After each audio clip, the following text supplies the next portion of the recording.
Busy time of year for college basketball fans, not only men's basketball fans, but of course, women's basketball. The Iowa women will be taking on the Colorado Buffaloes in the Sweet 16 out in Albany on Saturday evening. Big game opportunity to play on Monday. Of course, if you win that game, then you're back in the Final Four. But as it relates to the men, the Iowa men got some big news this past week. We heard that Tony Perkins was entering the portal. He has since entered the portal.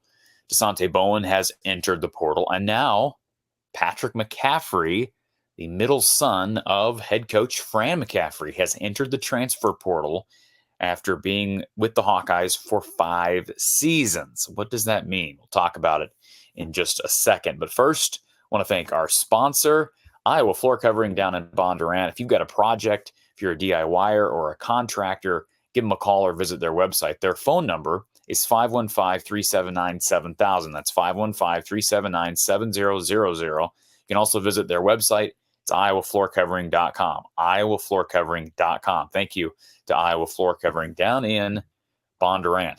So Patrick McCaffery has entered the transfer portal, the 6'9 senior who has been with the Hawkeyes for 5 seasons. We know his story, survived cancer at a very young age, has been through some tragic things, lost his best friend, Austin Schrader, due to cancer during the same process where Patrick was battling through the illness himself.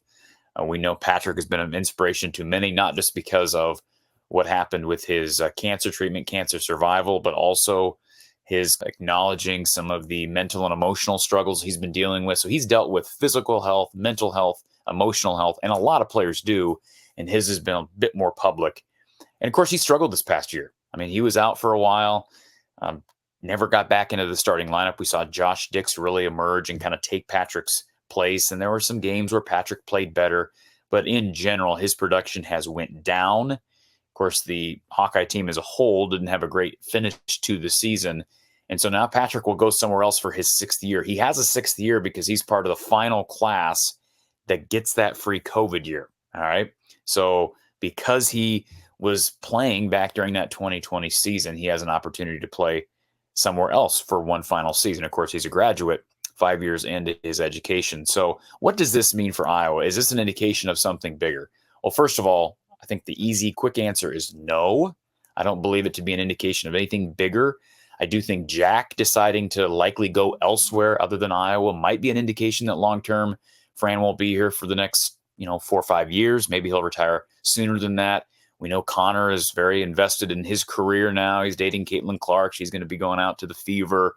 He's already working with the Pacers. Who knows what's long-term and what's not. But these kids get older. They're all grown up, doing their own things. Patrick, I'm sure, wants to spread his wings, kind of go get away from mother and father and go somewhere else and see what he can do for one final season of eligibility. More power to him, right? He's got a year of eligibility. He's good enough. He is a D1 player. For anybody that wants to claim he's not, you're just wrong. I mean, just look at the production, go back and look at his high school accolades and tape. He is a D1 player. Is he a Big Ten starting player?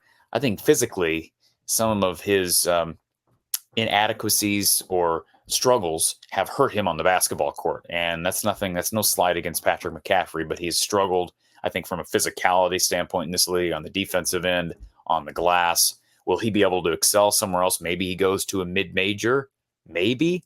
I don't know what his future, I don't know what his outlook on what he's looking for in the transfer portal. We heard Tony Perkins was getting some high major interest when he entered the portal. I've not heard anything from DeSante Bowen, and I've not heard anything from Patrick McCaffery since he entered the portal here this week. So I'd be interested to see what types of offers he's entertaining, if he's going to be taking visits, and he may keep this on the down low. I know some people have speculated about social media and all the flack and pushback that these sons have gotten for being the son of a head coach. And I get that. And that's real. And I'm not trying to downplay it. But I also have to acknowledge that these are young guys, all athletes, all people who are in the spotlight, whether you're an athlete or not, you're going to be criticized at times.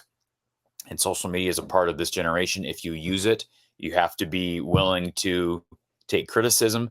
And unfortunately, in this world, there are idiots and people that would rather harass than encourage. That's just the reality and the day and age that we live in. That's not going to change with Patrick going somewhere else. It may take a different form, but that's not going to change. And I'm sure his character has been built strongly as a result of the uniqueness of his situation altogether.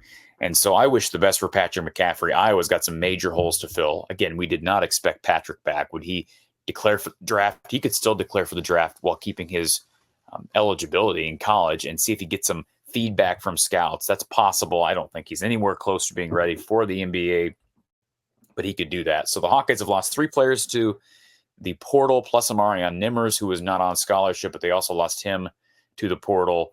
So they've got some spots to fill clearly. And I got some big question marks about this team next year. And mainly it's because of the departure of Tony Perkins. Again, you expected Patrick and Desante Bowen to leave. Did not expect Tony Perkins to leave. Now there's more of an onus on Fran to work that transfer portal. And based on past experience, he's gotten some players, Bakari, Evelyn, you had Philip Abracha, and this past year, Ben Cricky out of Valpo. But they needed to do bigger. They needed to do better. They got a good class coming in 2024. Whether Fran's here for 1 more year, 2 more years, 3 more years, they got to do portal work this year in order to get a team back that has a clear shot at not only making the NCAA tournament, but potentially getting off the schneid and making it to the second weekend. I know that feels like a long shot, the fact that they just made the NIT this year, but it may not be as far off as we think. But this team's got some holes. And with the departures of the players I just mentioned, those holes have gotten bigger. So I just wanted to give a quick check-in on the situation for Iowa men's basketball on the transfer portal. I'll be live tomorrow night. We'll be having a late post-game show and let everybody watch the rest of the Sweet 16, the women's Sweet 16. We've got a big game with UConn later in the evening. The Iowa women will play at 2:30 p.m. Central Time. Kashina Alexander and I will go live about 9:15 p.m. Central Time tonight. So enjoy a full day of hoops, and we'll talk to you Saturday night.